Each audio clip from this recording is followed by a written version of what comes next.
YSR trade union ఆవిర్భావ దినోత్సవ వేడుకలు అనంతపురంలో అంగరంగ వైభవంగా నిర్వహించారు. ఈ కార్యక్రమానికి ముఖ్య అతిథిగా వైసీపీ జిల్లా అధ్యక్షుడు మాజీ ఎమ్మెల్యే అనంత వెంకటరామరెడ్డి హాజరయ్యారు. ముందుగా వైఎస్ఆర్సీపీ ట్రేడ్ యూనియన్ జెండాను ఆవిష్కరించి దివంగత నేత రాజశేఖర రెడ్డి విగ్రహానికి పూలమాలలు వేశారు. అనంతరం కేక్ కట్ చేసి సంబరాలు చేసుకున్నారు.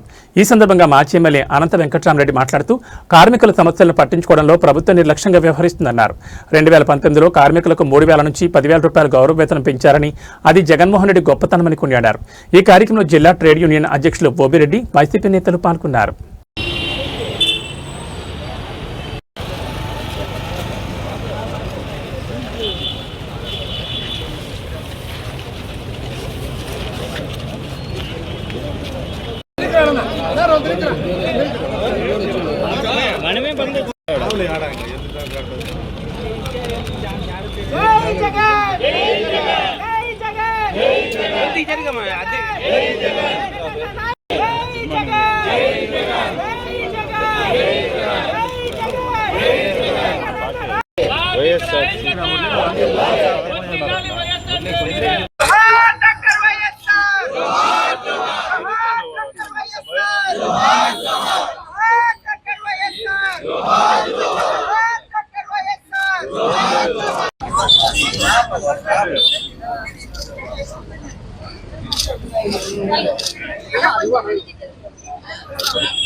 One photo, one.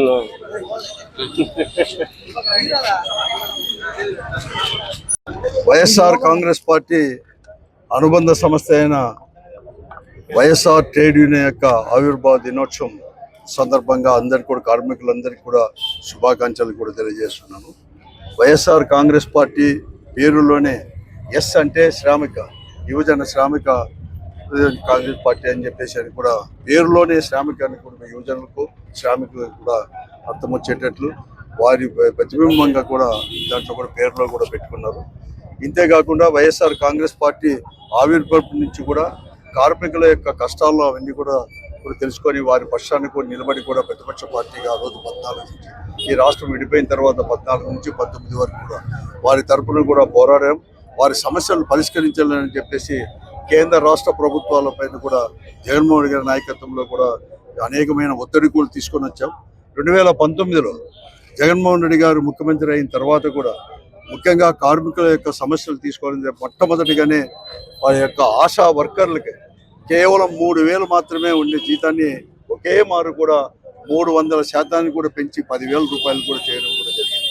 అంతేకాకుండా దీంట్లో కూడా వాళ్ళకు యానిమేటర్లకి అయితే కావచ్చు, బుక్ కీపర్లకు కూడా 3,000, 5,000 రూపాయలు, 3,000 రూపాయలు ఉండేది గౌరవ వేతనం నుంచి 10,000 రూపాయలు కూడా గౌరవ వేతనం కూడా పెంచడం జరిగింది. ఎంతో మంది కూడా కాంట్రాక్ట్ వర్కర్లను కూడా జగన్మోహన్ రెడ్డి గారు ముఖ్యమంత్రిగా ఉన్నప్పుడు వారందరినీ కూడా పర్మనెంట్ కూడా చేసింది కూడా ఖ్యాతి కూడా వైఎస్ఆర్ కాంగ్రెస్ పార్టీకే దక్కింది. ఇదే కాదు, ఆ రోజు మున్సిపాలిటీలో పనిచేసే కార్మికులందరూ కూడా వారందరికీ కూడా 18,000 రూపాయలు చేసిన ఘనత కూడా వైఎస్ఆర్ కాంగ్రెస్ పార్టీది. అంటే కార్మికుల పక్షాన ఎప్పుడు కానీ పక్షపాతంతో కూడా ఉన్నది వైఎస్ఆర్ కాంగ్రెస్ పార్టీ. ఈరోజు కూడా అనేక సమస్యలు కూడా ఎదుర్కొంటున్నారు. కానీ ఆ సమస్యలు కూడా పరిష్కారం కోసం మేము కూడా వైఎస్ఆర్ కాంగ్రెస్ పార్టీ అనేది కూడా ఉంటుంది. భవిష్యత్తులో కూడా వైఎస్ఆర్ కాంగ్రెస్ పార్టీ కార్మికుల పక్షాన కూడా నిలబడి అనేక కూడా నిలబడతారు. మరొక మారు కూడా శుభాకాంక్షలు కూడా తెలియజేస్తారు. మంది కార్మికులను ఆదుకున్నటువంటి ఘనత ఒక వైఎస్ఆర్సీపీ గవర్నమెంట్ ఇదని చెప్పి, వైఎస్ఆర్ పార్టీ అని చెప్పి తెలియజేస్తున్నాం.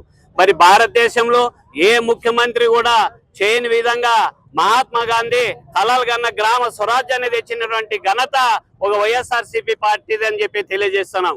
మరి గ్రామ సచివాలయం ఏర్పాటు చేసి 2,000 ఇళ్లకు ఒక గ్రామ సచివాలయాన్ని ఏర్పాటు చేసి, మరి వాలంటీర్లను కూడా ఏర్పాటు చేసి ప్రజల వద్దలకే పాలన అందించినటువంటి ఘనత ఒక వైఎస్ఆర్సీపీ పార్టీది అని చెప్పి తెలియజేస్తున్నాము.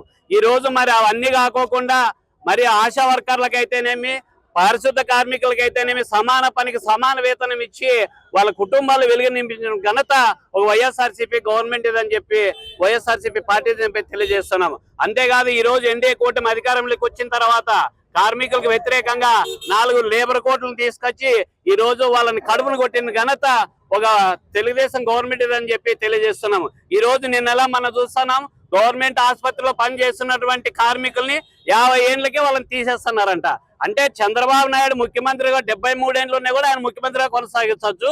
50 ఏళ్ళు పనిచేసి కరోనా టైంలో కూడా ప్రాణాలకు తెగించి పనిచేసినటువంటి కార్మికుల్ని తీసేసి పొద్దు ఎవరో నాయుడు అయినా తన కాంట్రాక్టర్ వాళ్ళ ఉద్యోగాలకి డబ్బులు తీసుకొని మళ్ళీ వాళ్ళని నియమించడం జరుగుతుంది. అంతేకాదు ఈ రోజు అనేకమైనటువంటి సంక్షేమ విషయంలో అనంతపురం జిల్లాలో నిన్నెలామన్నా పొద్దున్నే దగ్గుపాటి ఎమ్మెల్యే గారు పర్యటిస్తున్నారు. మళ్ళీ 2 ఏళ్ళు నిద్రపోయినావా నువ్వేమన్నా నిద్రపోయినావా చెప్పండి, ఒక మట్టి గంపు కూడా వేయలేదంటున్నారు. ఛాలెంజ్ చేస్తున్నాం. స్వతంత్రం వచ్చినప్పటి నుంచి కూడా అనంతపురం అర్బన్ లో అభివృద్ధి ఎంత జరిగిందో ఈ 2019 నుంచి 2024 అనంత వెంకటరామరెడ్డి అన్న గారి ఆధ్వర్యంలో ఎంత అభివృద్ధి జరిగిందో బహిరంగ చర్చకి సిద్ధం అని చెప్పి మేము ఈ సభాముఖంగా తెలియజేస్తున్నాం. అంతేకాదు భవిష్యత్తులో జరగబోయే కార్మికుల పక్షాన మేము పోరాటాలు చేయడానికి సిద్ధంగా ఉంటాం. మరి వాళ్ళ సమస్యల పైన కూడా తెలుగుదేశం గవర్నమెంట్ మెడల్ వంచైనా కూడా వాళ్ళని సమస్యల పైన పరిష్కారానికి ఉంటామని చెప్పి తెలియజేస్తూ ఈ రోజు వైఎస్ఆర్ ట్రేడ్ యూనియన్ ఆవిర్భావ దినోత్సవానికి వచ్చినటువంటి కార్యకర్తలు, నాయకులు, ప్రత్యేకంగా అనంత వెంకటరామరెడ్డి అన్న గారికి, మిత్రులకి, మీడియా మిత్రులకి అందరికీ కూడా నా హృదయపూర్వక ధన్యవాదాలు తెలియజేసుకుంటాను.